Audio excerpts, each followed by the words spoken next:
you. And once again, thank you everyone for attending. It's such a short notice. Okay, so I'm going to be addressing some of these questions thematically by first looking at what are the risks of either quantitative or qualitative study when we approach critical terrorism studies and terrorism studies as a whole. And I'm going to be drawing on some of my research areas to sort of like contextualize the discussion that we're going to have. So having said that, I will start with methodologies generally in critical terrorism studies or generally terrorism research. So it's no doubt that the terrorism studies and the critical terrorism studies have over time produced very high quality work in terms of theoretical works and things like that. However, during the course of my PhD and over the span of some of the works that I've done, especially within the context of reintegration of former terrorist combatants, what I found is a sense that, and again, it's not just me, other scholars to mention but a few like Bat Sherman, John Morrison. I've also written seminal work concerning these issues about methodologies and how that have sort of like hindered terrorism studies as a discipline. So like I said, having said that, when we look at terrorism studies in a nutshell, yes, they've produced some really good works within the field, but there's a key problem, and that problem revolves around methodology, which is, for me, I think it's a very serious one, especially when we are thinking about replication, transferability, and validation of the study that we conduct within the discipline. So I'll draw on some of the work of, for instance, Bat Sherman in 2020. He did a very interesting systematic review. And out of the review, looking at over 2,552 articles, which were published between the period of 2007 and 2016, he found that qualitative study tends to dominate the terrorism studies. Is that to say that referring to qualitative study as an approach to methodology is bad? Absolutely not. In fact, it tends to shed some insights into, for instance, the conceptual framework of how we think about terrorism studies or the type of questions that we are trying to address. And he also found, which I found interesting in my own study as well, that just only 2 studies, which is about 0.08%, actually use a clinical type of study. So that leads to the question about the type of study we're actually, in terms of methodology, producing within the field of terrorism, and the need to speak to the type of methodologies that we use to address this question. So drawing on that and also going into my own personal work on the reintegration of repentant terrorist combatants, I was looking at it within the context of Nigeria to try to understand what are some of the barriers to reintegration, because I was so keen to understand how that works within the context of Africa, more specifically Nigeria. So I and my team from a range of universities, that's from Teesside University, Nottingham Trent University as well, embark on a systematic review to look at some of the works that have been done within the field of terrorism and reintegration. And we found that there was most of the studies, and I'm talking about over 95% of the studies, were mostly qualitative in nature. So there was this lack of studies using experimental design. And how then do we then say what works and what doesn't? And how do we convince whoever our audience might be in terms of change, informing policy or improving a change in which reintegration takes place without a sound, coherent methodology that could be replicated across discipline and across space? So based on that, we found that, like I said, in that systematic review, bulk of the study tends to focus on qualitative research. And even the ones that did focus on quantitative research method did little to adopt an experimental design. So it was more to do with descriptive analysis, which doesn't tell us much in terms of whether or not an intervention works and did not work. And it was more to do with, for instance, looking at just the mean, mode, and median of certain statistical studies, which in itself is limited. So that in itself bring us to the risk of focusing on either that type of qualitative method or the simple type of quantitative method. But it is important to clarify that it all depends on the type of research questions that we are trying to address. But having said that, there's still a need for us to think about the type of methods that we use when we're investigating issues to do with terrorism studies, or issues to do with, for instance, reintegration, especially when we want to try to understand what works or what doesn't work. So that's why I'm of the opinion, again, this is just my own view, and have nothing to do with what others think in terms of that when we think about terrorism studies and the ways in which we design our methodologies to answer research questions, it is very much important for us to bear in mind issues of replication. How do we know if an intervention works, or if an intervention that I've been using, for instance, of course, I know country-specific matters. Let's say an intervention that I've been using, for instance, the UK context, could be replicated within the context of Nigeria if there is no standardized sets of procedure or methods that we use in addressing this type of issues as well. And again, that then ties on to the issues of the choice of methods that we use. And by choice of method, again, I'm not trying to discountenance what the qualitative research or the insight that may emerge from qualitative research methods. But what I'm trying to say is that our choice of methods could also inform the way we think about how we approach terrorism studies in a nutshell. So for instance, if we are looking at themes such as, let's say, questions of experiences and how, for instance, victims' experiences of reintegration or of trauma as a result of conflicts, then of course, the qualitative method might give us that insight by using approach such as the interpretative phenomenological approaches.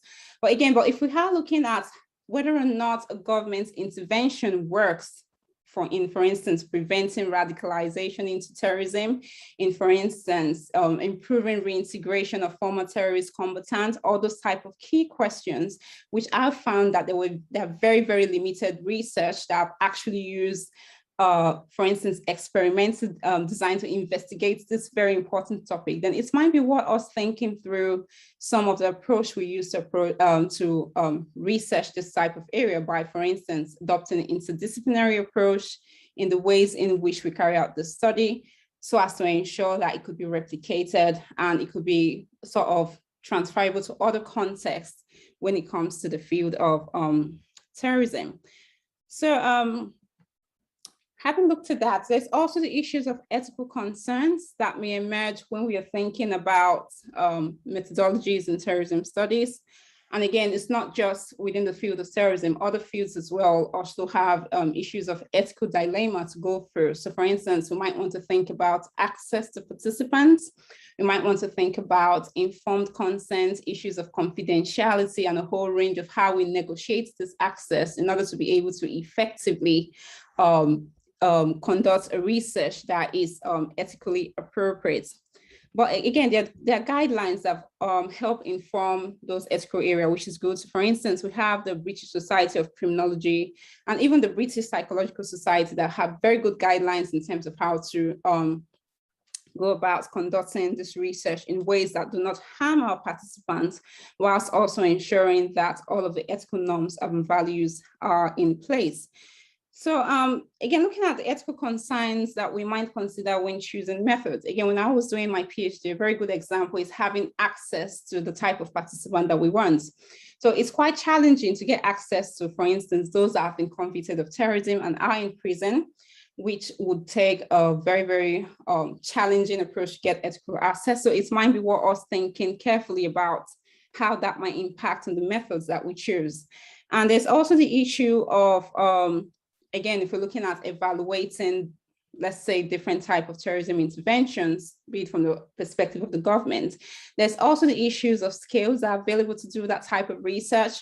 And again, how you might be able to develop those type of skills and then validate them and the process it takes to get all that through. So that might be another limitations in terms of the ways in which we choose the methods that we use. And there's also the issues of the extent to which we can ensure participant confidentiality, especially when we are thinking about terrorism studies, because there might be issues of when we are duty bound to disclose what a participant have said. So I'll give you an example. So let's say if the participants were to reveal that their intent to harm another person, then obviously that might serve as an instance where we might then want to obviously be legally bound to disclose what the participants have said, so that that type of crime might be prevented. So it's about thinking through all of these aspects of ethical issues carefully to make sure that our research is not just about getting data, but adhering to all of the norms and values of ethics as well. And then there's also the issue of negotiating consent with participants. So how do we ensure that when, especially again, doing research in Nigeria is a very good example. We have had to experience how we negotiate access with participants so that it doesn't just look like the participants are bound to be part of your study just because they're being approached, but to ensure that the consent that the participant give is voluntary, it is not coerced, and it is in line with them being fully aware of the purpose of the study in which you're doing. And also that might have impact when you're doing research in, for instance, the prisons, where participants might feel they need to be part of the study because they've been approached. So again, all of these are things that could lead to, I would say, could hinder research within the context of terrorism studies, especially when we are thinking about ethical concerns as well. So having said that, and looking at how we can bridge this gap in terms of the type of methodologies that we use and the ways in which we approach these methodologies. I would say, again, the topic is very, very much important. The topic you're trying to address, again, that would speak to the type of research design that you're going to adopt, whether or not it's experimental designs or whether or not it's just exploratory type of research that you're trying to do. And one of the key ways that we might want to bridge this gap is to sort of have that interdisciplinary approach to research, where, for instance, we not just look within the confines of the terrorism studies discipline, but we can as well think of other related disciplines, like, for instance, psychology or other allied disciplines, to sort of bring together that type of research methods that can help answer our research question in a way that could be transferable, in a way that could be replicated across the discipline as well. And there's also the issue of involving relevant stakeholders in the ways in which we design our research. So at the moment, I'm currently working on a research looking at designing an intervention to aid with the reintegration of repentant terrorist combatants. And to actually get that done, one of the methods I'm using to sort of inform the design of the intervention is a participatory action research methods, where I sort of bring all those that are relevant, for instance, religious leaders, for instance, the community themselves, the youths, the women, to sort of like inform how I design the intervention, because it's all about who are the end product of our research, or who are the beneficiaries of that type of research that we do. So that might be a way of actually shaping how we do research within the studies of critical terrorism studies, or terrorism as a whole. Yeah, that's sort of sum up my brief speech about the critical terrorism studies and the ways in which we think about methodology. Thank you. Thank you very much, Tarela. That was brilliant. I think you picked up on so many kind of interesting parts that I think that we can kind of, bring us into new sort of forms of conversation as we go on today. I mean, even just at the end there, pointing to the participant action research, it really made me think, like, wanted to ask you kind of, what are your like politics around the choices in your methods, and like, what is it that's sort of like driving you to use those kind of methods? What's the importance of actually centering participants, and like, what might it sort of, how can we think about politics as kind of intertwined there? So maybe that's something we can think of later. Before I hand over to Richard, I just wanted to say one other thing that you said, Tarela, that was really interesting, was you referred to participants feeling kind of coerced, possibly, or feel the need to be kind of take part in a study simply because they've been asked to take part in it. And I think that really speaks quite a lot to the kind of power dynamics that we kind of, that we walk across as researchers, and how possibly, we need to think about research itself as a kind of a form of disciplining in that same sense that kind of the way that Edward Said would have thought about Orientalist academics going in and kind of like finding out knowledge about kind of, you know, Orientalist subjects, and therefore helping to sort of almost create these subject categories. And I know that Charlotte Heath-Kelly has also done the same kind of work on the kind of creation of a terrorist subject through kind of academic work. So that's something that really kind of came up for me, kind of sparked something, and I kind of wondered later if you would kind of talk a little bit more about that. Before that, we'll hand over to Richard. I'm really looking forward to hearing just some of your thoughts, Richard, and then we will continue with some questions after that. So thank you. Great, thanks so much, Alice, and thanks Tarela as well for your excellent talk. Before I say something about methods and what this meeting is about, I just wanted to say how wonderful it is to see this group. You know, it was back in 2006 that me and some colleagues, Marie Breen-Smith and Jeroen Gunning, you know, applied to BISA to start this Critical Studies on Terrorism working group. And it's just so great that it's still going. And not only that, it's full of these amazing, cutting edge, vibrant, boundary pushing academics who are doing wonderful work.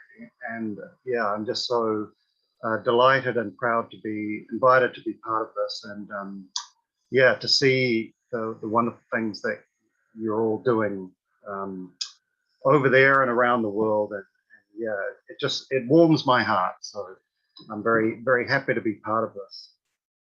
Now, I'm not going to do some kind of typical discussant deconstruction of Tarela's excellent paper, but I thought I'd talk generally about a few issues, four key issues that have been on my mind, and they touch upon many of the things that Tarela talked about and that Alice has raised as well. And hopefully they can be the basis for some further discussion in this particular session. So the first thing I just wanted to, briefly discuss was, and this relates to the sort of purpose of this session, and one of the key issues raised about the kind of divide that is often expressed and sort of talked about between more orthodox studies and critical studies in terms of another binary, which is between qualitative and quantitative. And I just wanted to, you know, obviously point out that there's real, you know, first of all, that is just not a helpful opposition. I mean, this is not to say that it's not important to pay close attention to issues of ontology and epistemology and research ethics and normativity. And some of those issues do play into questions around quantitative approaches versus qualitative approaches. But one of the things that we always said at the very beginning of Critical Terrorism Studies was that we hoped for what we call the redemptive hermeneutic. And that was the idea that there is value to be had in all different types of methodologies and approaches. And it's not a case of just rejecting certain methodologies out of hand, but recognizing that all different methodologies can sometimes be useful for illuminating certain kinds of questions. So really, you know, to try and frame it in this binary opposition is in some ways to put the cart before the horse, because really we have to ask what the question is, and then that determines the type of methodology that we might be pursuing.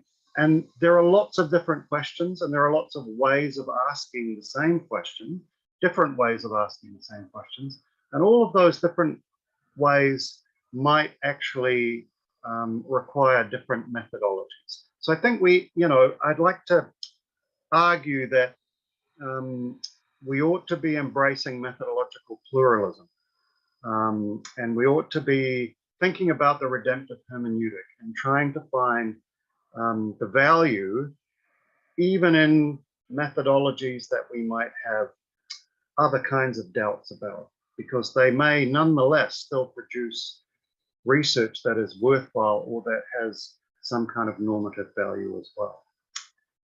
However, this is the second point here, and this is something that's been on my mind, and that is that we kind of have to pay attention to the historical era that we're currently in. And the historical era that we're currently in is actually a global decolonial moment. And this actually poses, I think, quite profound methodological challenges to us. One of which is that if we're going to think about pluralism methodologically, we have to consider that that extends to non-Western epistemologies and ontologies. Now, this is challenging for us because critical terrorism studies is rooted in the critical tradition, but that tradition itself is a Western epistemology, and it's a Western ontology. And so what I'm suggesting here is that I think we need to consider and think a lot deeper about not just methodological pluralism amongst all the existing Western methodologies, which do include all the things that Tarela was talking about, from different disciplines, different types of research, but also the different critical epistemological positions. But then we also have to reckon that we have to recognize that even those critical perspectives are still nonetheless, in many ways, rooted in Western colonial, maybe, thinking. So this argues for us to try and think about decolonial methodologies. And I say decolonial rather than post-colonial, because I think post-colonialism is deeply rooted in, I don't know, critical Western epistemologies and ontologies, whereas decolonial approaches argue for us to open the black box of epistemology and ontology and think about alternatives. I don't have an answer here. I'm only at the beginning of this journey myself, but I think this is really important, and I think it plays into one of the key questions that was posed to this group or to the session, which is about ethics. And I think that one of certainly my ethical responsibilities as a privileged white man living in a colonial society is to consider that even when I argue for critical terrorism studies, that is still necessarily a Western kind of perspective. So there's a profound challenge going on here, I think, for us to go not just to post-colonialism, but to decolonialism, and to think about how that might impact upon our thinking and practices of methodologies. This leads me to my third point, which is, I think we need to, in thinking about methodology, we really need to think about ontology. And here I'm thinking about the need for embracing more relational ontology. Now that in itself is a gesture towards, or can be considered part of, in many cases, a non-Western kind of ontology, because non-Western ontologies are often incredibly relational.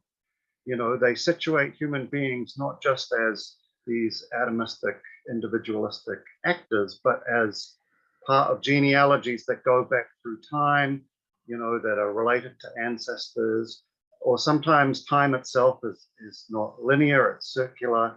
There's relationships to nature, there's relationships to the group, and there's a different kind of ontology of the way in which reality functions, because our Western ontologies are often very mechanistic.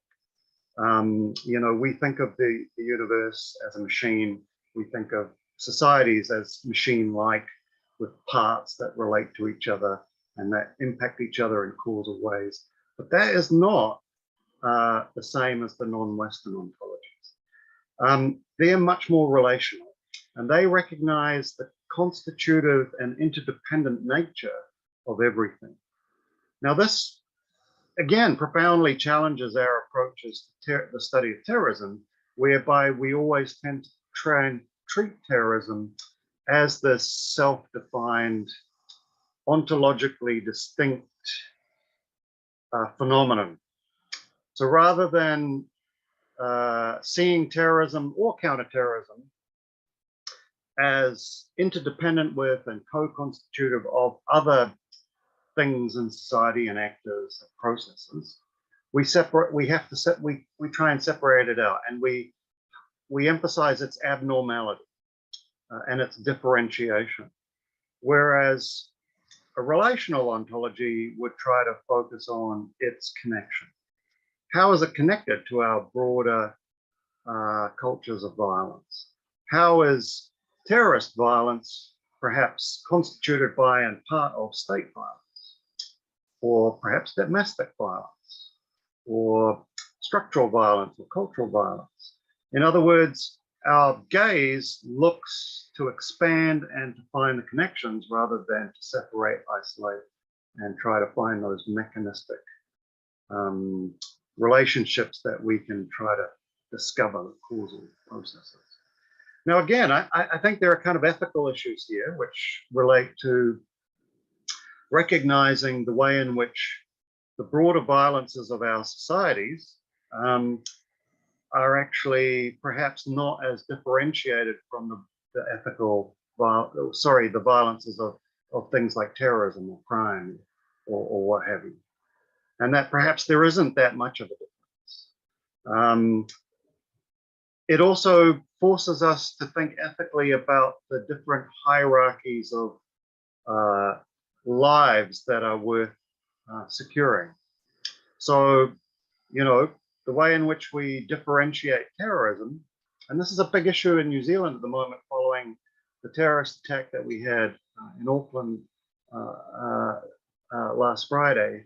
The way in which we think about the lives potentially lost to terrorism are so much more valuable than the lives lost to ordinary crime or domestic violence, or, you know, the structural violence or the cultural violence that is visited upon minorities and people who, you know, have their lives cut short and are harmed through capitalism, through neoliberal society, through incarceral systems and so on. And I think also, I mean, it relates something to what Tarela was talking about in terms of the way in which we need to think about kind of practical issues and policy. I mean, one of the reasons I think policy fails is because we think of terrorism as separate, because we kind of separate it out as a problem to be solved, rather than recognizing that it's actually deeply connected to all the other parts of society, and that it's society that produces terrorism.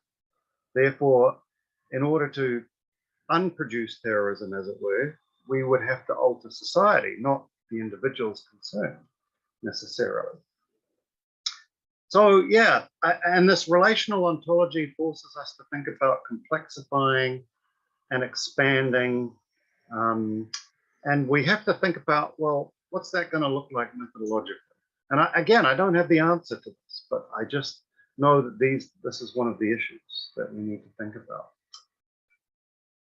And then finally, you know, the fourth thing I just wanted to mention, and that I've been thinking about, and mainly because I recently read a book, I've just forgotten the name of the author, but I think it's called,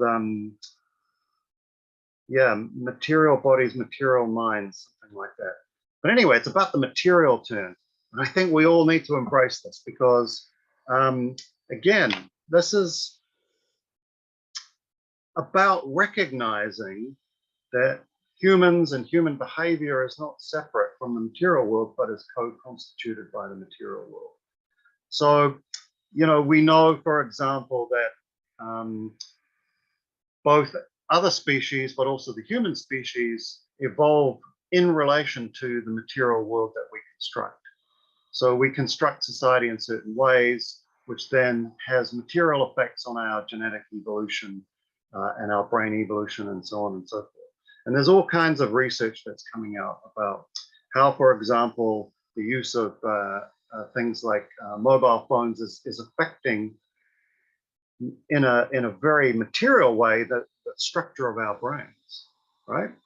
And it's also affecting our bodies in terms of you know, those people who get the thing on the back of their neck.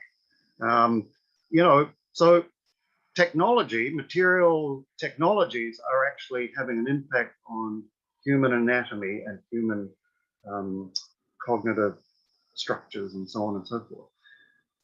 I don't know how that relates, but it somehow it does. We have to think about the way in which counterterrorism, for example, and all the technologies of counterterrorism and the practices of counterterrorism, but also beyond that, you know, violence and so on, how these material structures play into the things that we're trying to understand. And again, I don't know, I'm not an expert in this. I don't know what the answer is. But we have to think about our methodologies and how they can be expanded and pluralized and developed so that we can study not just these kind of ideational aspects or non-material aspects, but the way in which material culture is interacting with the phenomenon that we're interested in. So yeah, I don't know, a lot of thoughts there, and they may not make a lot of sense, but I throw them out there, and hopefully they're the basis for some further discussions that we can have going forward. Thanks.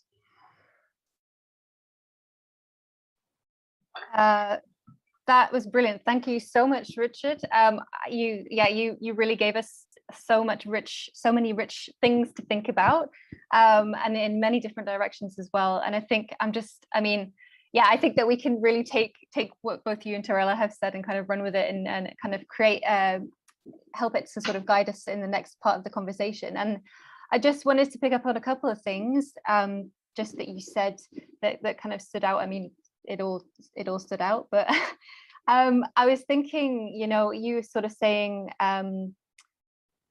one thing that came to mind. You said, you know, the way that terrorism is treated as a sort of separate thing.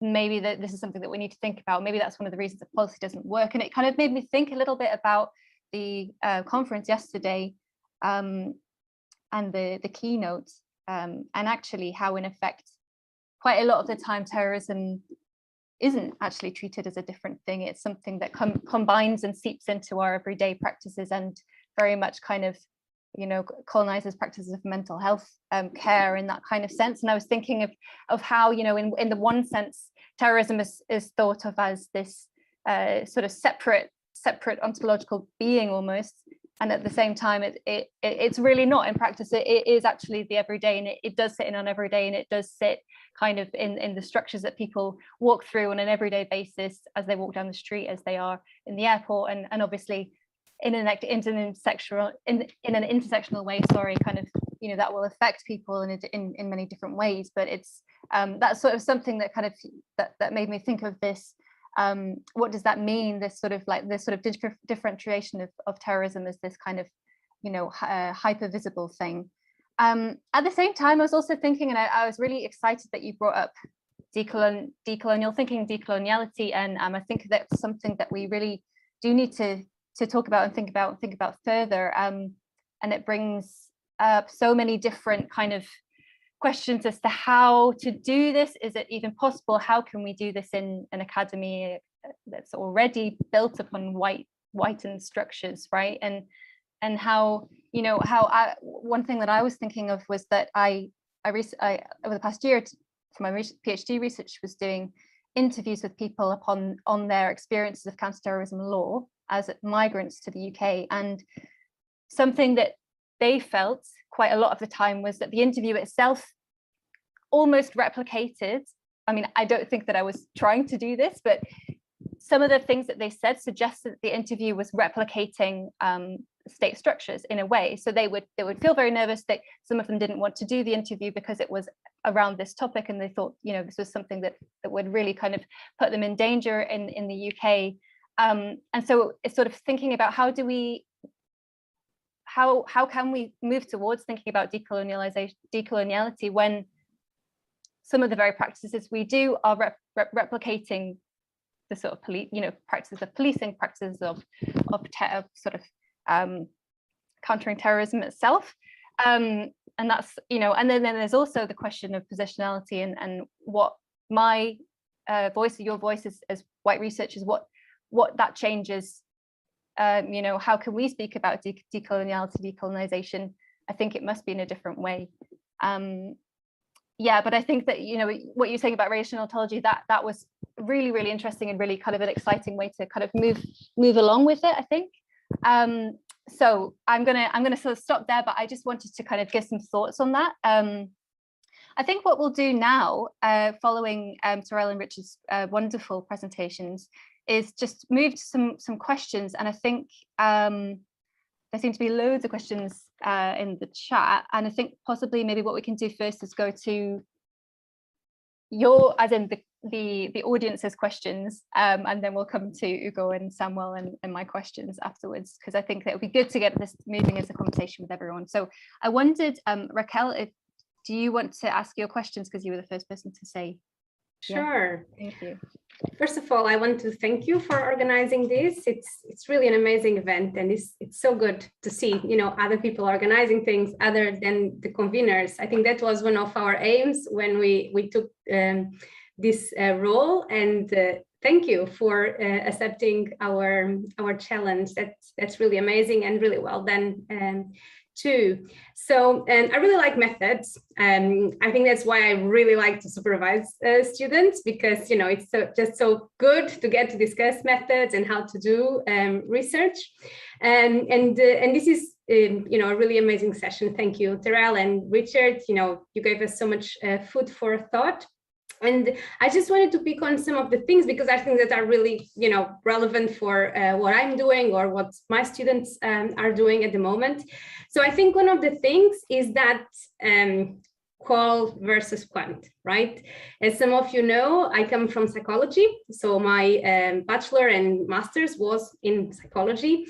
And I'm a bit of the kind of outcast, right? Because I do qualitative research. In psychology nowadays, you have to be quantitative researcher, and there's a niche of social psychologists, but even them are becoming more and more experimental, because that's where the money is, and that's the reason, really.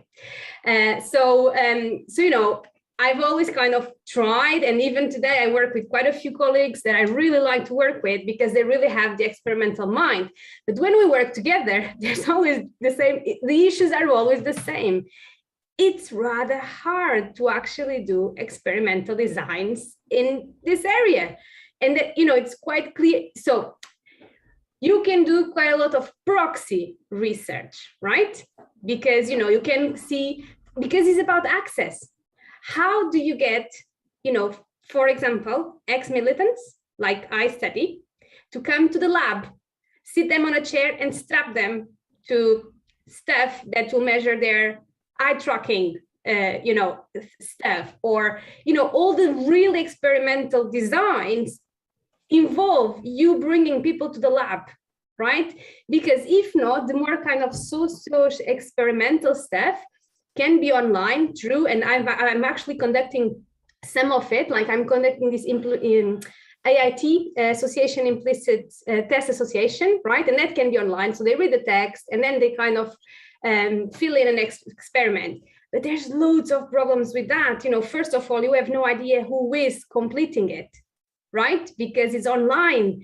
And actually, what combatant, what former combatant, militant, whatever you want to call it, will complete that. So, so it's amazing, it's great, but actually that number that is so small, there is a reason for that, for the lack of studies and on that kind of studies. But it's interesting, and there's some people doing it. I find it really funny. John Horgan, he always refers to his team as working in the lab, so they're really trying. But I've also seen them presenting and read their papers, and they are all based on proxy variables, not actually former or even, you know, militants, because it's, but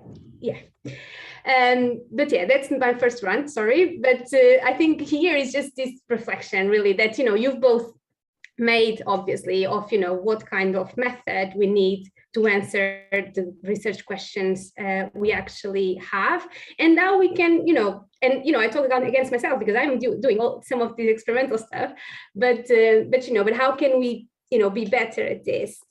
But then my actual questions are on two things that haven't been touched upon, and I've been, due to my students really, I've been confronted with them. And the first is that of online research, right? So it's a big field now. Again, me included. I have 2 papers, one on critical terrorism studies, my first paper as a PhD student, published in a brilliant journal that, you know, analyzes social media discourses around foreign fighters. And now there's this one on Shamima Begum with a student too. And so there's lots of us kind of using social media, online research of all kinds to study terrorism-related topics. What are the challenges we find there? You know, there are a lot of challenges there. There are a lot of ethical issues. You know, today I had a student telling me, "Oh, but it's all open data." Yeah, but there's lots of research saying that actually when people put their privacy settings all open, they have no idea of what they are getting into and what, you know, companies, market research companies are doing with their data. So we as researchers actually have a responsibility. So I was trying to explain to my student, actually there are ethical issues here, you know, even if their data is public and they chose to make their data public. So this is just one, but, you know, I would like to hear your thoughts on you know, this boom of online research. And the second thing, which is kind of related but is even worse, is the role of AI. And again, this is just because I have a student that is like an AI expert. She's amazing and she wants to do research. So initially she wanted to kind of, you know, find out the Portuguese networks, the right-wing, you know, through AI. And I was very scared, honestly. You know, I was like, I didn't really know how to put it to her when she first came to me. I really need to go away and think about this.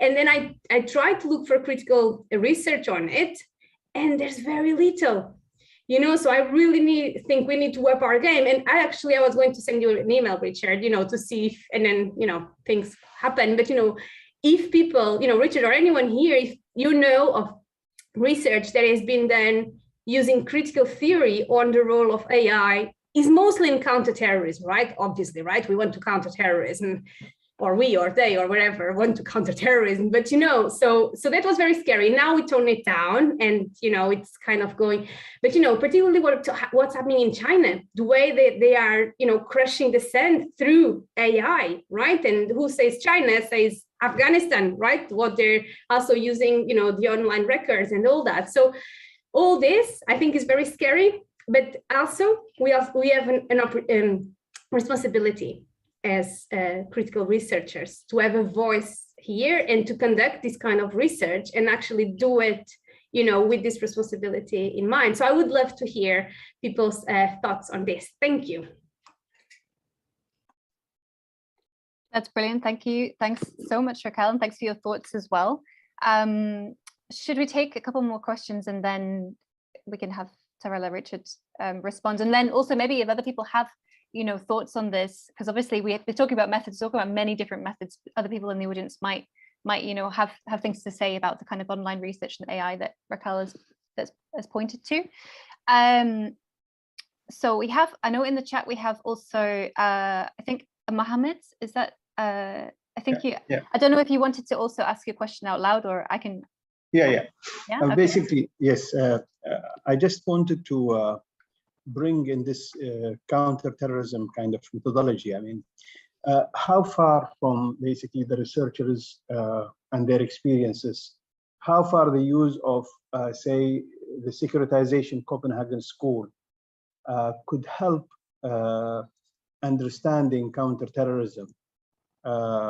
Is there any kind of research that has been conducted in this area where you can study terrorism as a form of a securitization, basically, because what I have seen probably from some of the work that has been done, especially on Muslims and the Muslim world, that there is, even though securitization might not really fit in the global South, because many of the regimes are not democratic regimes, and there is no an audience that can be considered as referent object, because the regimes would just take basically they define the threat as an existential threat, and they do the measures, the emergency kind of rules and laws and so on. We have seen this, of course, in the Middle East, North Africa, and so on. And the phenomena has came back again after basically the Arab Spring, you can say. So how far there is some sort of a methodology where you can understand counterterrorism and the global climate post 9/11 through the use of securitization? That's number one. Number two is, my observation has been that when counterterrorism is studied by human rights perspective is totally different than when it's studied by security kind of perspectives. I think it seems there is a sort of polarization, added to what probably Professor Richard has mentioned, the polarization on quantitative, qualitative, probably north and south, and material and relation, and so on. On top of that, I feel the way you approach basically the way you approach and the question you raise really impact the methodology you use, and then the kind of outcomes you will have. And my concern has been as well, when psychology was mentioned, that some of the work that has been probably using psychology for the de-radicalization and radicalization studies, they have used the pre-science crime is to how to intervene before the terrorist attack take place, and the whole probably prevent body in the UK has been depending on something which is not quite scientific when it comes even to psychology and the indicators whether this is a radical person or not, basically. So I would like to hear as well on the issue of critical studies on the pre-crime kind of pre-crime science that was being used quite heavily to adopt a policy for almost now 10 years. And from the work of Aaron Kondani and others who have basically wrote about mind lubrication and having to maintain the threat post 9/11 in the US. So that's manufactured by security, basically, in order to maintain a discourse and a narrative in place.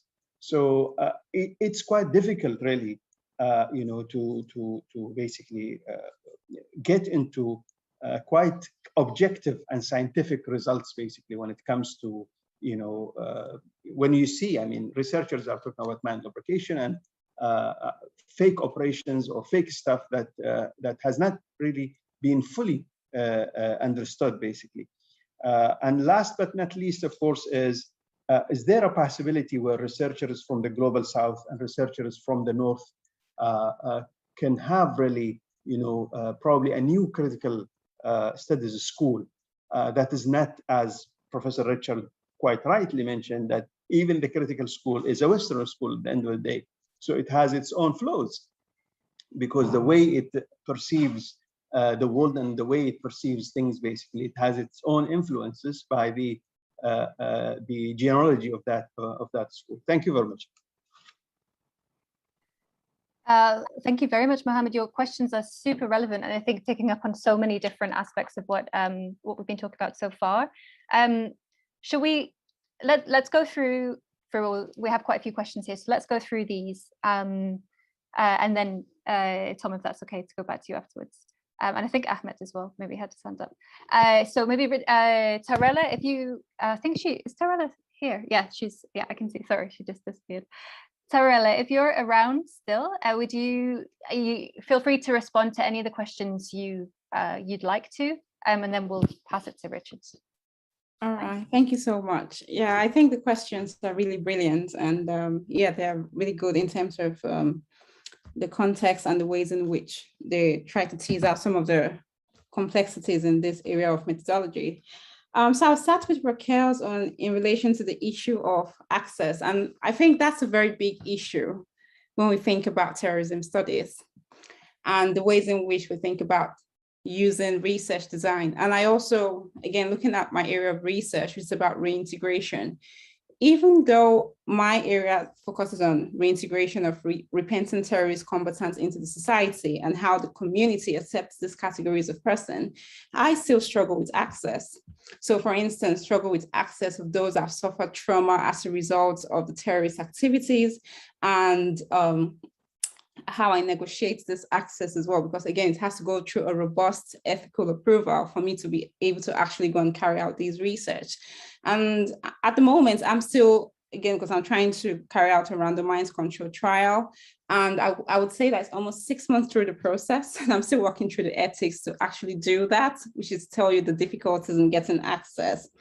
But it all depends on the type of question we want to ask, because one of the motivations that actually drive me into this area of research is because whilst I benefited a lot from some of the theoretical papers I've been reading or others that focus on maybe qualitative or some descriptive studies, I wanted to go beyond that to try to understand the peculiarities and the complexities that actually relates to those particular problems. So for me, I know access was a big one, but I was willing to go the extra mile to make sure I get that as well. And at the moment, the ethical approval has gone to a very, very significant stage in terms of getting approval.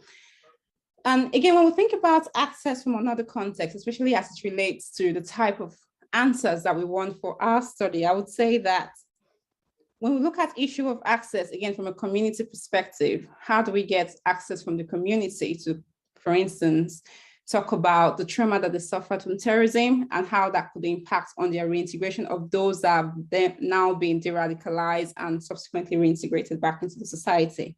So what I did in terms of that access is that because I'm from Nigeria originally, so I was able to use my established network there to sort of get letter and consent from community leaders, from church organization, which is like faith group, because I'm trying to design that type of intervention that is built upon that.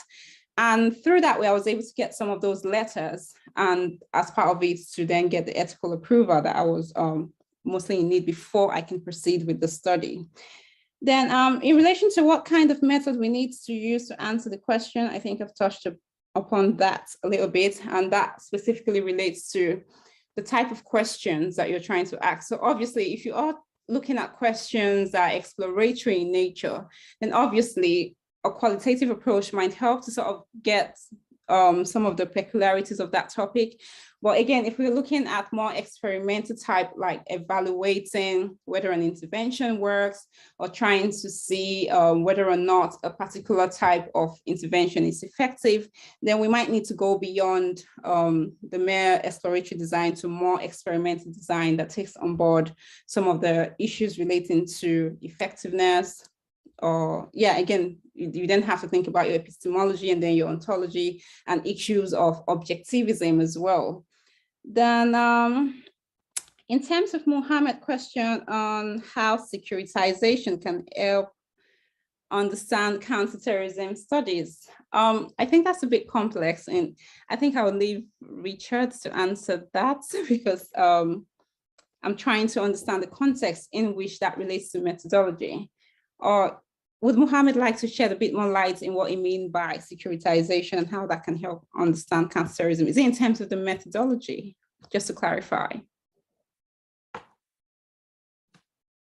I mean, okay, thank you, Dr. Tarela, if I pronounce your name right. Okay. Well, I mean, securitization, as probably some of the colleagues already know, is a school that by Oli Weaver and Tony Bozan, being, I think, established somehow to widen the field of security and to look into, to move from the realist school of security, which is about the state, into the security of the society, basically, to move the term. And of course, to see security, which is a very contested, of course, a very contested word. I mean, security for whom and security by whom and so on, to see it as something socially constructed by what you call the elite, those who are in power, so that they socially construct a threat as extensive threat, basically, a very the highest level of threat, and they go to their referent object that they want to protect, and have their agreement basically to use the extraordinary measures to protect that kind of community. And then, of course, it is connected with what is known as a speech act to define that threat as the highest level of threats, basically. So in case of the war on terrorism, we know that in the US, the number of people who are killed by guns or killed in traffic in numbers are more than the 3,000 who were killed basically in 9/11. But the response to that by the American government was that the threat of terrorism is the highest threat, and it has to use all the resources and all the measures and all the extraordinary measures, and even to influence the whole global to shift basically their priorities into securitization and into things related to security. I hope I can make some justice to securitization by this a very brief Dr. Tarela, and maybe Professor Richard and others may have something to contribute. Yep, thank you for that. Yep, I think I'll allow Richard to speak on this occasion. Yeah, thank you. Great, thanks. Fantastic questions. I should just say, I think that some people have made great suggestions of where to start on securitization theory and the kind of methods and research that has generated. I think there's a very large literature out there that uses securitization theory in some form or another to examine the way in which particularly Muslims and Islamophobia and threats and so on have been constructed over the years of the war on terror. And similarly, I think that there are some good suggestions of the kinds of research that's been done into, risk approaches and pre-crime and all that sort of thing. There's a well-established literature on that, and there are some good suggestions in the chat. I just want to talk briefly to Raquel's excellent questions and challenges. I mean, I really don't know the answer. I'm sure there are other people here who probably have better answers than what I'm going to suggest, and who know a lot more. The first point is that obviously there's no perfect method, and every method poses a whole series of challenges. Some methods probably have more challenges than others. But what this suggests is that, yeah, it may just take time and be a process to figure out the best methods or how to overcome methodological challenges in particular areas. And I think we face particular ones when we talk about information technology and the internet and so on, because it's moving so fast.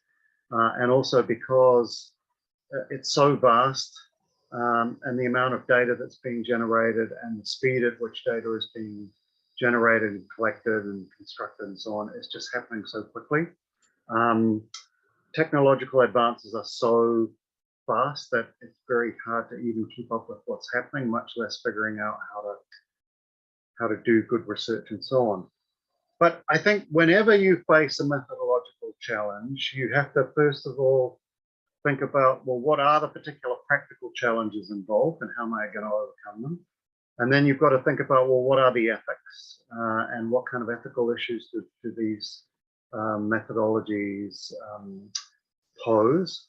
And, there's someone mentioned this in the chat, there might be cases where the ethics suggest that perhaps you can't do that kind of research. I mean, I always think about a friend of mine who once went to Sri Lanka and did some research on the way in which certain groups resisted government.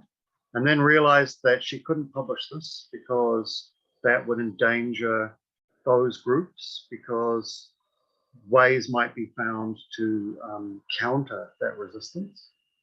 You know, there are some questions and some things that if you found them out, probably you shouldn't publish them because there's no way to do that ethically, or there's no way to do that in a way that's safe. So there might be restrictions. So there's two things there, that the practical challenges of particular methodologies, in this case, doing, you know, online research and using AI and so on, but also the ethical questions. But then there's another question, which I think comes back to something we've all been saying, is how do we, is there a way we can do this research in a decolonial way? And I think that's a question that we don't often ask. And we assume that actually, you know, decoloniality doesn't apply to some areas, that, you know, there are some things that are beyond that. I don't think that's the right approach.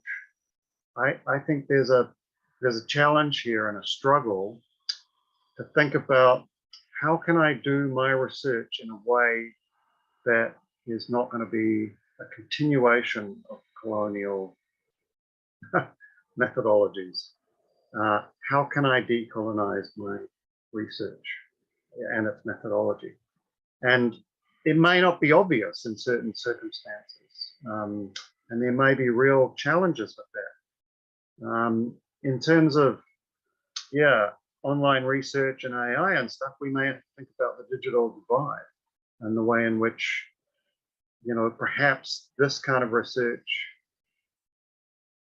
doesn't actually reach, you know, indigenous communities or parts of the world that are still facing structural violence and exclusion and so on.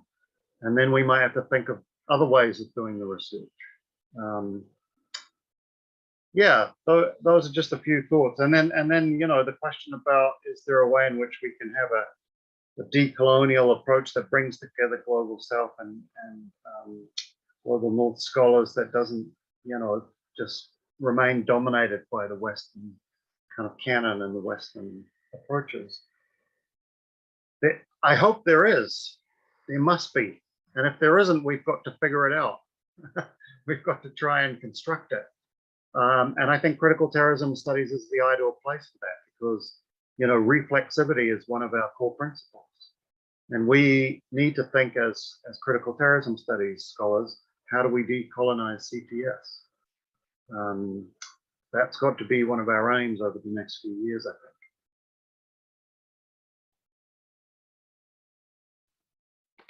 Brilliant. Thanks, Richard, for your thoughts there.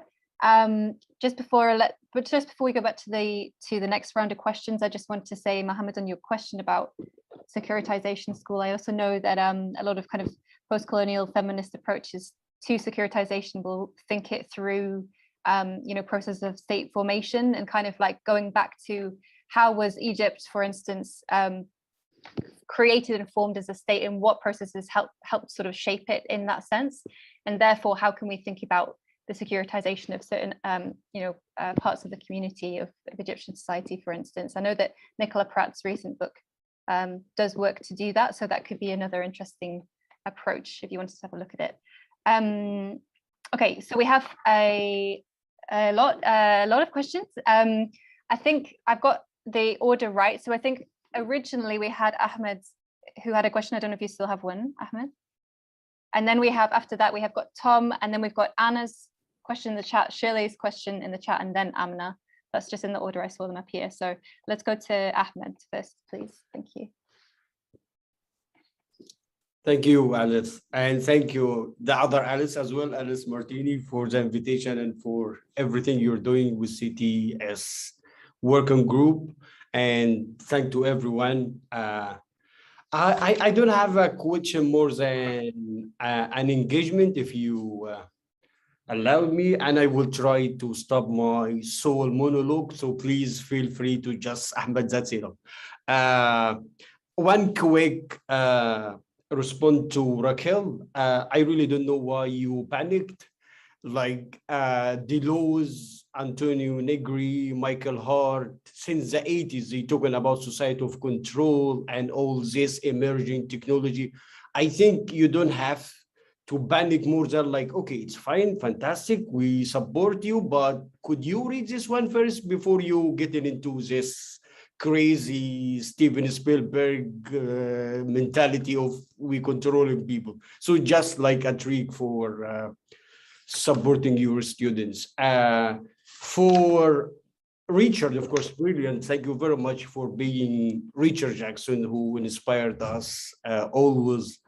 Despite you are white privilege living in a secular country, but still we still love you and we don't have a problem with that.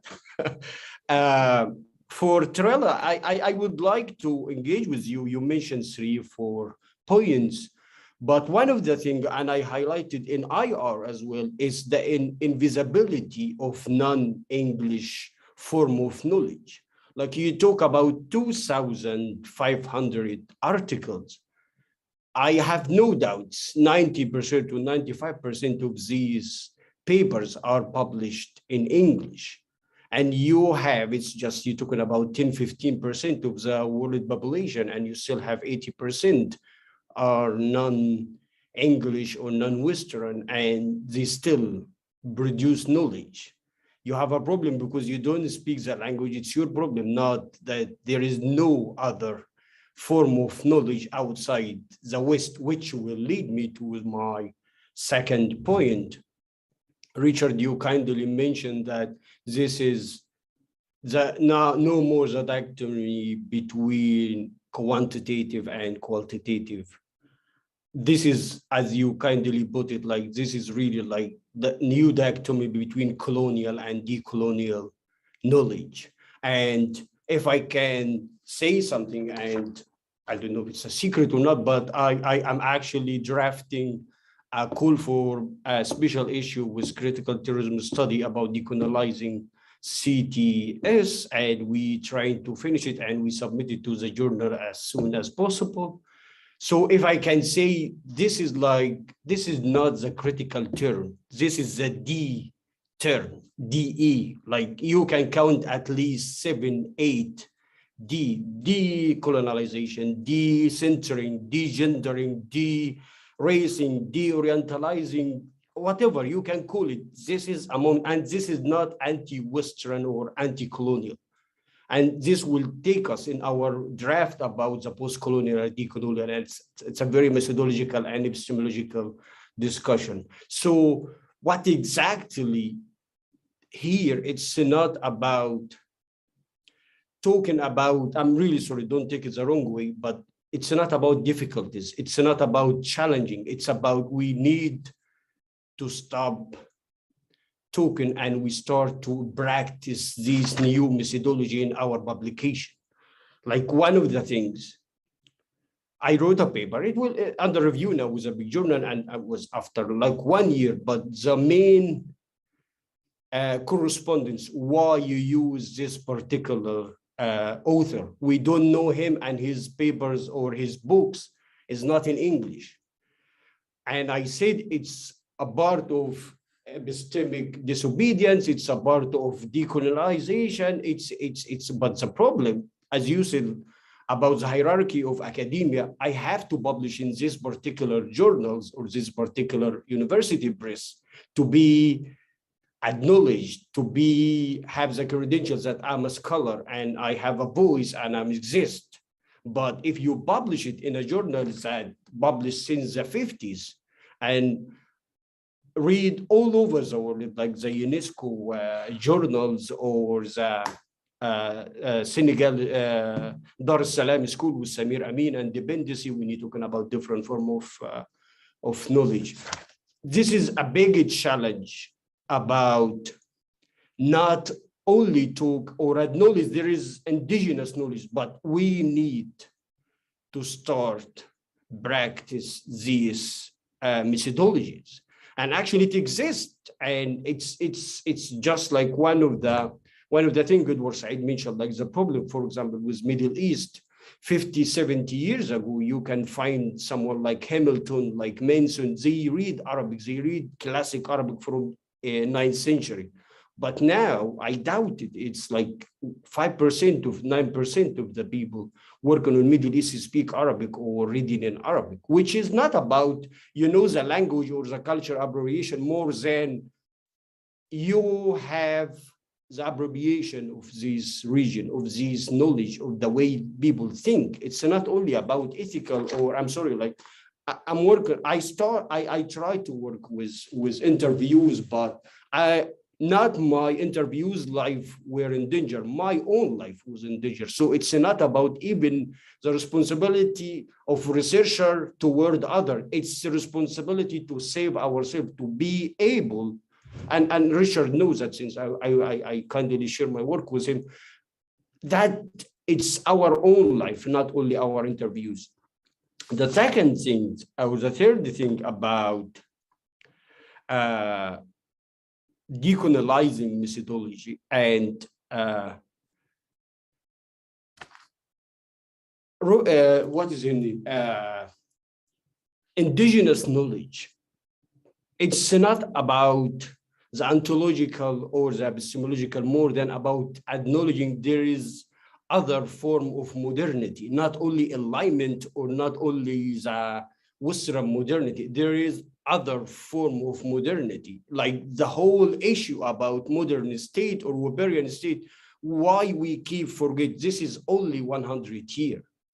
And you have, like, I don't know if it's a secret or not, but Karen Ferka will publish a new book about the Western philosophy versus the Eastern philosophy when it comes to understanding modernity. And you will find resources and form of knowledge from China, from India, from the Islamic world, from Latin America, and from Sub-Saharan Africa about the articulation of the universe. But the problem, because of the domination of Western academia and Western knowledge, we deliberately overlook that because it's just a rebelling or it's a disobedience against Western. No, it's not. It's really have something new to say, something new interpretation, new understanding of the world we live. The people is still like one last comment. Like I'm working my PhD about genealogy and archaeology of state violence. And I'm really sorry, like I really try to apply Foucault. I really can't see he's related to what I'm doing. I'm really sorry. And this is Foucault, this is a critical term. But for example, I have to go back to the archive, and even before the archive, which is a Western institution, go back to the sources. And you will find like a Panadora books about how the history is still present. Like what critical realism call it, the presence of the past. It's still there, but since we are talking from a framework of institutional and academic framework, you just can't go beyond these borders. And you're still a prisoner of the colonized mind, to use Mami word. So it's not, I think it's not a choice. I think it's not trendy as well as I said it somewhere else. Please, decolonization is not a trendy thing. It's a serious engagement with the process of production of knowledge and meaning about the world. And you can apply it in CTS, you can apply it in IR, you can apply it everywhere. It's psychology, sociology, whatever. It's about encounter with domination of knowledge and domination of power, knowledge, nexus. And thank you very much. I'm sorry for the talk. No, that's great, Ahmed. Honestly, thank you for bringing this to us. I think we need to have you as a speaker on one of our next panels. So before I go to Tom, I just want to quickly segue to Sam, because Sam is organizing our third panel, which is on sort of like decoloniality, and I think he has a couple of things just to come in on think what you've said, Ahmed. So just to continue the conversation in that way. Forgive me, Tom.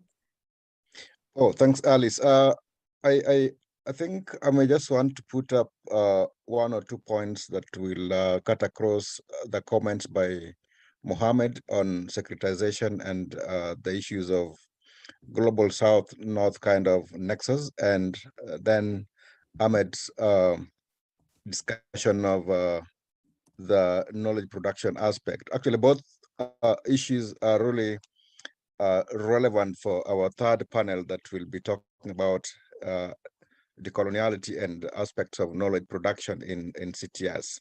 And so I think we really need to register their views for that session and really invite them to be really there. Certainly, I would want to say that the main issue that we might need to consider in methodological discussions is not kind of ontological battle, nor do we need to probably have a kind of hegemonic kind of competition of which knowledge might really need to be superior than others. To me, I always have an argument or view about the superiority of knowledge, or a kind of this aspect of universality of what we call scientific or what is unscientific. So when Ahmed talks about how the Western knowledge is dominating, and therefore we need to probably acknowledge the other forms of knowledge, I would say that the reverse would be even more convenient again.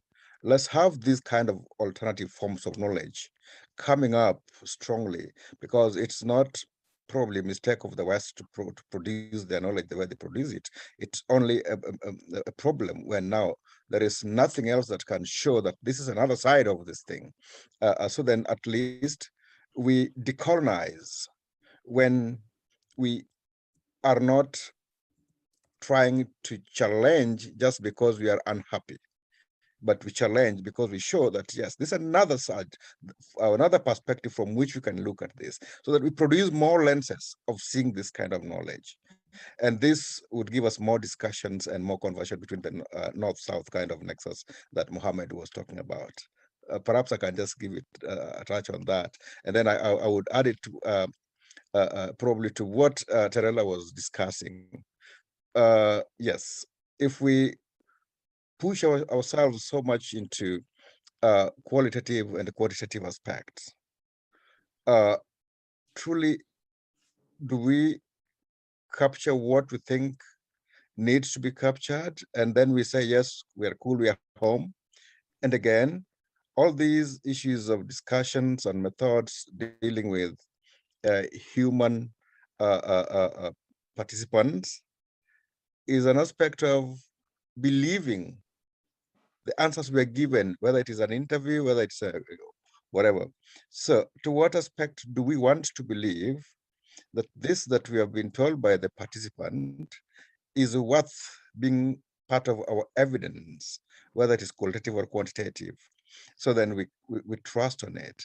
And this goes into formalizing what might have been informal, upgrading what might be missing, raising the voices that are silent, challenging the voices that are dominant, and then having a way of equilibrium and showing different and multiple lenses that will give us what is the other thought. Thank you. Sam, thank you. That was really brilliant. And really yours and Ahmed's interventions, I think, are just kind of spiraled our minds in many different ways. And I think they're going to be very useful for us in our conversations. So kind of as we go forward. So I think what we can do is, I mean, I know it's getting late in New Zealand. I don't want to go on too long, but let's, if you're okay, Richard, Sam, everyone else that's in New Zealand, to do the last, just pick up on the last couple of questions, just have one kind of last round of saying something, both you and Tarela, and then we can bring it to a close. So I think, so we've had Ahmed, so we go to Tom, please, first. Cool, thank you. Yeah, thanks. This has been really fascinating, and I'm looking forward to keeping conversing as we move forward, as you say, Alice. Yeah, my thought is kind of related, I think, to this whole conversation about, and maybe kind of bringing it back to the conversation that we started to have at the beginning about kind of quant versus qual. And do we, as researchers, this is not directed to anyone in particular, but it's just kind of a thought that I've been thinking about. Do we as researchers, or how far do we engage with practices of coloniality when we emphasize quant and kind of take the emotion and the humanity almost away from our research? Is that something we need to think about? How do we kind of engage with the state if we forego quant and just focus on hearing stories, listening to, kind of giving voice to the voiceless? And I'm not sure where that thought might go, but it's just something I've been thinking about and wanted to kind of poke into the conversation. Thank you, Tom. I've got a couple to read out from the chat, so I'll do that, and then we'll go to Amna, and then we can have Richard and Tarela respond to everything and anything that they want to. So we had Anna. I think she unfortunately had to leave, but she had a great question. She said, which is what Richard actually picked up on before, when considering our ethical responsibilities as researchers and the additional responsibilities of those of us who are white settler scholars, at what point do we decide that there is no ethical way to study a particular research question, irrespective of methodology? So that's something to think about. Shirley, I don't know, Shirley, if you wanted to ask your question out loud. If not, I can ask it for you. I'll take that as a no. I can ask it for you. Oh yeah. Oh yeah, Sure, yeah. like to, Go for it. Go for it. If you'd like to ask it, that would be nice. Okay. Just based on Richard's presentation on the questions of decoloniality. We know that these indigenous methodologies, like the decolonial methodologies, have been, really dismissed as being unscientific. And there've been those discussions of, really what is scientific, what is not. And for me, I think this is, it all goes down to the question of, the coloniality that is in these kinds of thinking, on what really, defines what kinds of methodologies we should use ultimately. And for me, I'd just like to ask, like in terrorism research, when we write about all these things and we challenge the kind of coloniality that is in terrorism, even in terrorism research and other kinds of research, how do we do this? How do we bring about these conversations, even as we're not really taking a stand and saying that this is the correct method and this is the incorrect method, because we are acknowledging that all lenses that are used to view this problem, actually we're assuming all the lenses are right, given people's positionality and where they're coming from. But how do we challenge the coloniality in this kind of thinking? Because it's something that is really coming up, and it's like now there's a contestation between the mainstream knowledge systems and the indigenous knowledge systems. How do we handle this? Brilliant, thank you, Shirley. And then Amna, if you're okay to ask your question, and then we'll go to Tarela and Richard. Thanks. Thank you, Alice, and to all the panelists for such a fantastic conversation. I have two questions, and I'll try to be very brief. So one is an extension of what Tom was asking about doing quant research, and this is coming from a place of ignorance because I don't do quant research. In qualitative research, there's so much focus on protecting your participants, not just their anonymity, but like the impact the interview process could have on them. So when I was doing my fieldwork, that was a driving concern. And even now, there's like, you feel a sense of responsibility towards your participants, that you have to safeguard them. And I think and it may sound a bit idealistic, but within CTS, we do take on this responsibility that we are part of normative projects. So whatever we do and whatever work we do, there's this thing that, we have a responsibility towards these people and towards the subject matter. Do you think within quant, it's difficult to maintain that sense of responsibility because you are removed from the subject. Again, I don't do quant research, so this is just out of curiosity that I'm asking. Secondly, this is something Tarela talked about being duty-bound to break confidentiality. When you're working under a system like Prevent, which basically is quite widespread within UK higher education system. So you're not just a researcher, you're also in a way subject of Prevent. So when I was doing my ethics application, I was asked what I would do if one of my participants said that they don't follow Prevent, because then they are not implementing a legal duty. So I had to have quite a few conversations, and I came up with the vaguest wording that I could to say I may perhaps find myself under obligation to break confidentiality. But that was a conversation I had to have, and that was the first time I think it hit me that in some way I'm being asked to do Prevent while researching Prevent. So what are the challenges in protecting confidentiality and protecting and safeguarding your participants within systems like Prevent? Thank you. Thanks very much, Amna, for those excellent questions. Really relevant for a lot of us and a lot of the research that we're doing. So Tarela, are you okay for me to go to you first, or? Yeah, yes, yeah, please. so just to respond to anything, we've had so many interventions, so anything that you'd like to pick up Lots on. of questions. Yeah. Yeah, so I think I'll start with Ahmed's question. So I'll just start with them in the order that I've got them. So yeah, you did make an interesting point concerning non-English publications. And in fact, when I was doing my systematic review, or some of the systematic reviews I've done, which is about a couple at the moment, one of the challenges that we had is that again, if we think about knowledge production and the ways in which we interact with this knowledge that are existent in the form of publications and research, be it reports or articles, is the fact that we tend to restrict ourselves to English articles, as articles that are written in English language. And I do agree with you. And one of the implications of that is that we'll risk missing other studies that might be robust in terms of methodology, but are not necessarily in English language. And that was one of the limitations of some of the systematic review that I identified, where they say only studies in English language were included.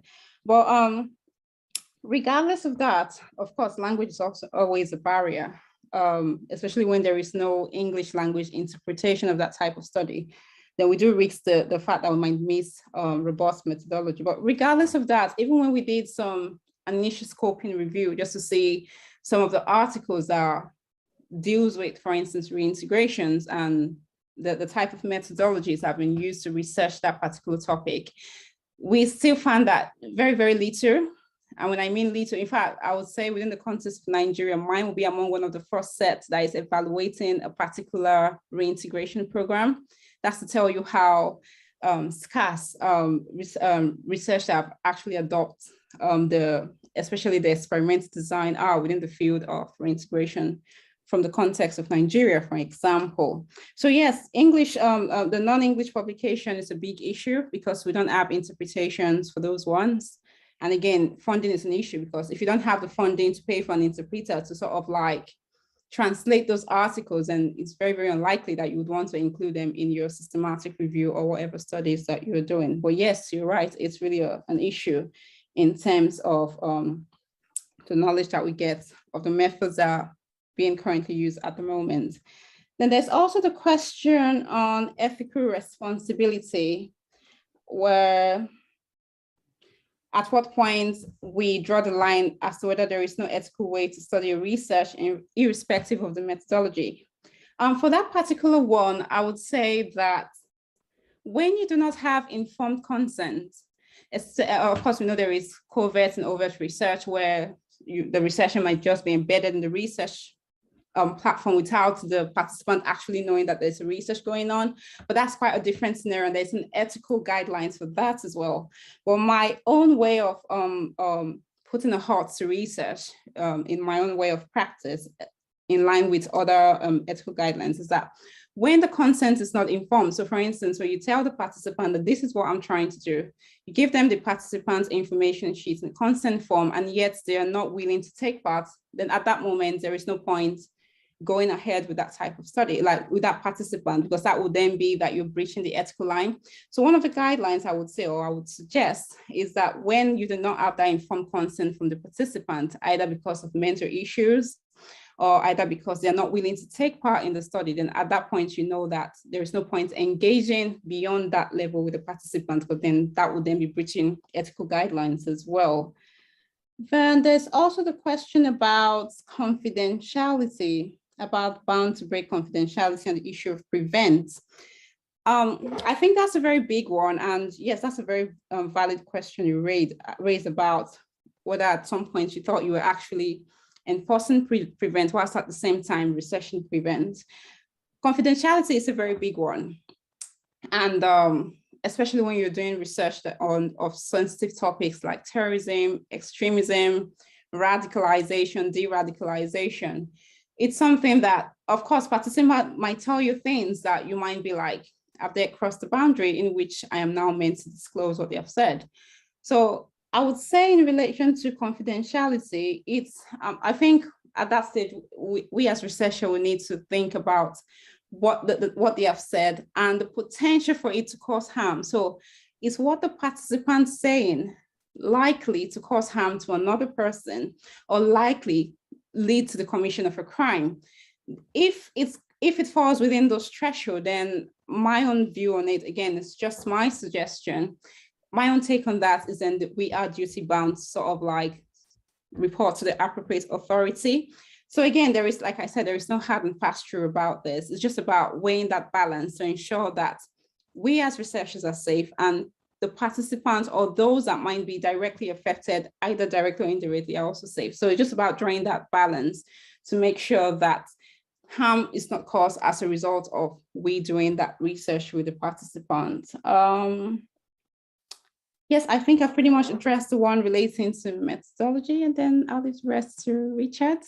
Yeah.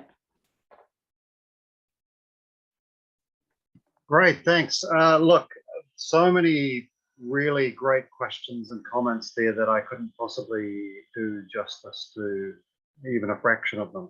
So I just want to throw out a few points which might touch on some of the things.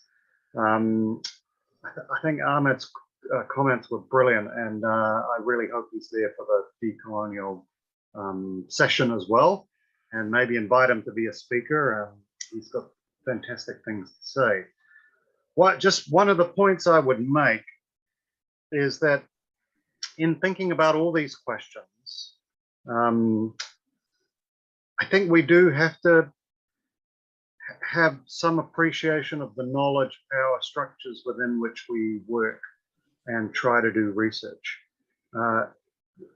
In a way, we have to be pragmatic, and we have to think about resistance. We can't just assume that because it's the right thing, because it's a just thing, because it's, you know, the time, you know, that it's just going to happen. There's going to be resistance. We're in structures, university structures, with already pre-existing structures of legitimacy and processes where only certain kinds of research is recognized. I mean, in a way, this speaks to Tom's question as well. You know, the state tends to recognize prescribed forms of quantitative or empirical research and give legitimacy to that when it decides to use that for advice on its policies and so on. So we've got to recognize these structures, but I think what we have to do is recognize that they're not immutable and that they're not, you know, they're not permanent, and that in fact we're actually at a moment in history, a decolonial moment, when the door is starting to be pushed open, when the structures, if I might mix my metaphors, are starting to crumble. So now is the time to push, and this speaks to Shirley's point, is that I think that, you know, there is a greater willingness now from the kind of intellectual power holders and brokers and guardians to have discussions about, you know, decolonizing, decentering, and so on, and thinking about alternative forms of knowledge. And, you know, I think about my own university, where we're currently discussing our vision for the future and our strategic plan. And right front and center of it is recognizing the bicultural nature of the country that we're in, and indigenous forms of knowledge and indigenous voices, and trying to ensure that we promote indigenous scholars. And so that, you know, even university hierarchies in certain places around the world are starting to accept alternative non-Western perspectives, epistemologies, histories, knowledge, so on, so forth. And yeah, saying we've got to do this seriously now. So there are spaces and places to have these conversations, to be pushing on these issues. I mean, I think for us as scholars, we've got to recognize this historical moment we're in, and be willing to take courage in both hands and push on these issues, but also challenge ourselves. But we also need to be continuously reflexive. And I think being reflexive is got to be one of the key tools that we, and key practices that we constantly engage in. And this will help us deal with questions about the ethics of the research. And if we combine this reflexivity and this sensitivity to ethics with our decolonial commitment, then yes, there might be times when we recognize that because of our particular positionality, and I speak primarily for myself and for other, particularly white men, there might not be an ethical way for us to do particular kinds of research. But that doesn't mean it shouldn't be done. That might mean we have to become allies of or partners with others who we then help to do that kind of research. In other words, enable other people who are better positioned to do that kind of research. And then finally, I just, you know, on the question of quantitative research that Tom raised, I mean, I think there are different kinds of quantitative methods. Some might be better than others. Some are definitely quite colonial in their entire sort of approach. And there are also different questions that can be explored through quantitative research. And again, I think that there's different kinds of, redemptive knowledge we can get from those. We just don't need to write it off, throw out the baby with the bathwater, as it were. But again, if we practice reflexivity, and we always think about how can we decolonize our quantitative research? And I do know scholars who do quantitative research in a decolonial way by, for example, working with indigenous communities to actually figure out the questions, shape the design of the research, access the people that they want to work with, and then have interlocutors that are culturally sensitive to, you know, help gather the data. And you can do it all in ways that still allows you to use the quantitative methods, but you've collected the data and you've constructed the data, and then you use the data in sensitive ways that are actually decolonized and respectful of the communities that you're working with. So I don't think those things are inherently opposed to each other. But we all have a responsibility now, I think, particularly after Ahmed's comments, but just given the decolonial moment we're in, to take this really seriously and try and put it into our own practice. But it's been wonderful talking to you all.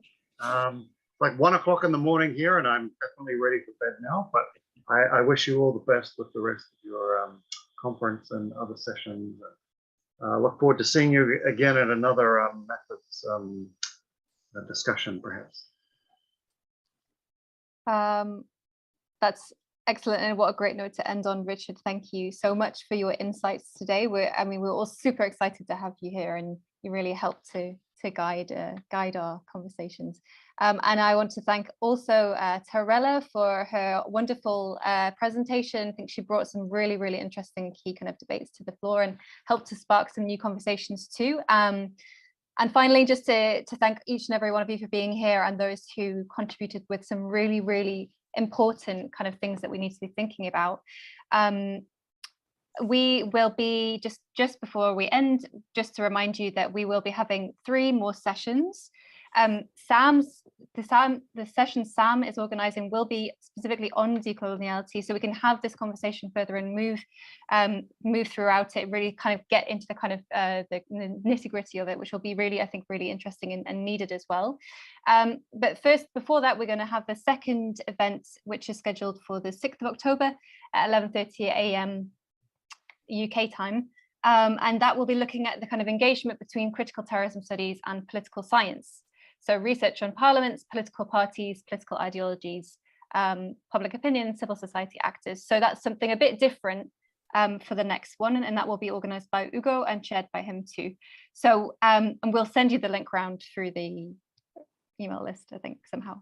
But yes, thank you to everyone so much for coming. It's just been an amazing conversation today, so it's just really great to hear from you all. So thanks and take care. We'll see you next time.